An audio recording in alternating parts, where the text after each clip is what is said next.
My favorite book of the Bible is Habakkuk. To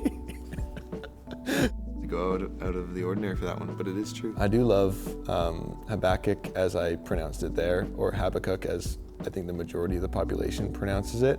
Psalms empowers me in every season that I'm in, but especially in this one. It just gave me words when I had none, and so I think that that's my favorite book right now. I feel like every month of the apprenticeship has been so different than the last. Each month I'm pulled into a different book. My favorite book of the Bible is Gospel of John. It's the same. My favorite worship song right now is I'll Be Ready by Tiffany Hudson. I have been loving Abby Gamboa's album Pure. Favorite worship song, I think I gotta go with Be Thou My Vision by Ascend the Hill, with that extra bridge that makes me feel certain ways. Another song is an Alex Brown classic, Caverns of My Soul. If you know the song, you know it from that part, but the Spirit of the Living God, it's one of those things. That one has been maybe the theme of the year, so I'll go with whatever the title of that one is, which I can't remember at the moment. I'll be focusing most of my time out at the West Point Gray campus, but I'll be a little bit of everywhere. Coordinating worship at West Point Gray, as well as coordinating teams at North Van for worship. Music production, a youth ministry.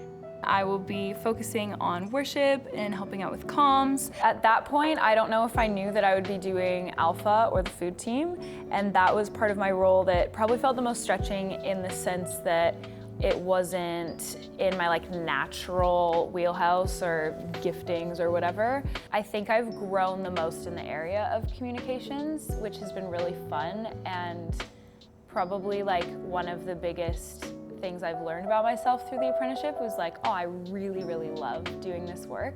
I will be helping out Strathcona with site coordination and hospitality lead. I think that when I look back at what it's meant to work for a church, I think that what I'm so reminded of is, especially in the role that I was in as a site coordinator, it was a lot of janitorial, a lot of administrative, a lot of logistics, a lot of just what I think really honest, washing others' feet of servanthood looks like. It felt like a really natural segue into ministry without the weight of a staff role for me. Ministry has always been something that's been on my heart. It's been the only thing I ever wanted to do. And I found myself at the beginning of the year a bit unsure of what the next season held, but the ministry apprenticeship felt really natural, and it felt like the right thing for this next season of my life heading into ministry. Yeah, so I feel like I've been in a season of discernment and trying to figure out what I'm supposed to do vocationally, but also have been having a sense that ministry is maybe supposed to take more of a role than just a side gig in an otherwise busy career. There's so many more things I'm excited about for my career in life than I was before. It felt more anxiety inducing or it felt like there was more pressure. Now it just feels like, which one are you gonna send me to? Because there's a lot that I'm stoked about.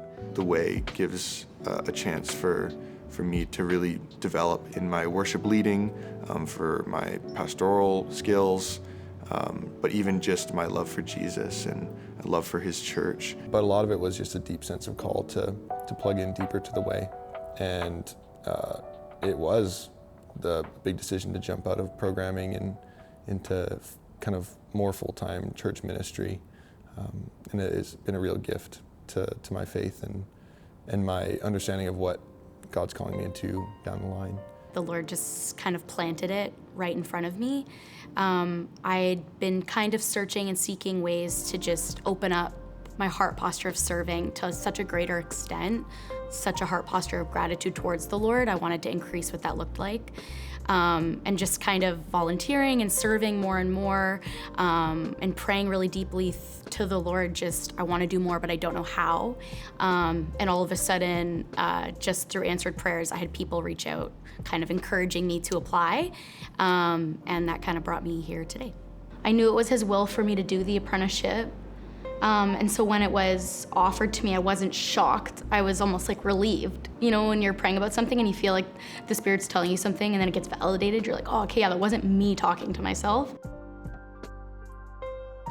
Listen to Jesus well, and be cognizant to his leadings, and be ready to go on his go. I felt like I got to become a little bit of a pastoral presence at West Point Grey, which I don't think I expected as an apprentice. I thought, I'm site coordinating a lot more of the logistics side, and yet it felt like because of my presence there, I got to partner with what God was doing in people's lives there in really meaningful ways, in ways that first I felt maybe unprepared for, or like, you should probably ask someone more qualified than me, but also in a way that grew me and shaped me a little bit, and felt, again, the confidence grew that I think was more rooted in Jesus than Noah. Is there any words, anything you'd like to say to your fellow apprentices? To my fellow apprentices, GABRI, BEKS, Atlanta, and Alex. You are 4 of the dearest people I know. Who they are within their uniqueness and who the Lord's called them to be, their strengths, their weaknesses, all of it is so beautiful. And I'm so excited to watch how the Lord used this apprenticeship as a foundation for so much other beauty. to do ministry together has been the greatest joy, and I feel like I have genuinely friends for life. I learned from you guys, so I am thankful for to be this experience this year. We walked in first day, and I was pretty stoked to hang out with the other apprentices, but I had no idea how much we would grow together in friendship, in real genuine love for each other.